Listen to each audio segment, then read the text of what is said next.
देखा के प्यार वाला सपना कि हम बताइयो दुख भेले कतना।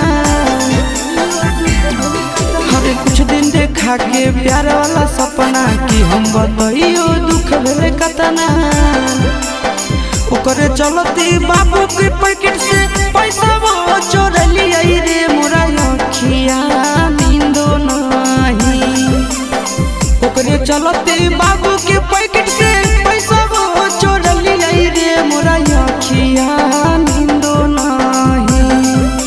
सेहो रे छौड़ी के दोसर ले ले जाई रे मोरा अखिया नींदो नहीं।